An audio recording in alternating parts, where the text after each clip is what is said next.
আজকে রাতের খাবারে করেছি হচ্ছে নিরামিষ আলুর দম, একদম মাখা মাখা করে করেছি, দেখতেই পাচ্ছ একদম মাখা মাখা। এই দেখো একটু তুলে দেখাই, পুরো গ্রেভি গ্রেভি করে করেছি। সেদ্ধ করে নিয়েছিলাম আলুটাকে, কালো জিরা দিয়ে করেছি, টমেটো দিয়ে করেছি। এটা কিন্তু খেতে খুব টেস্টি হয়। আর রয়েছে অল্প মুগ ডাল, এটা দুপুরের ছিল, বেঁচে গেছে তাই নিয়ে নিলাম। আর এই যে সাথে নিয়ে নিয়েছি হচ্ছে ঘি। তো আজকে ঘি দিয়ে আর এই নিরামিষ আলুর দম দিয়েই আজকে খাবো। একটু খেয়ে দেখাই তোমাদেরকে। একটু আলুর দম নিলাম, আর এই যে ভাত নিয়েছি, ঘিটা পরে নেব।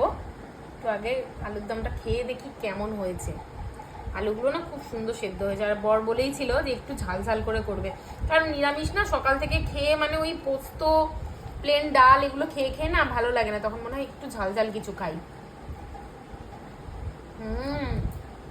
খুব টেস্টি। বেসিক্যালি এই ইয়েটা আলুর দমটা এগুলো লুচি পরোটা রুটির সাথে বেশি ভালো লাগে। আমরা একটু ভাত দিয়েই খাবো।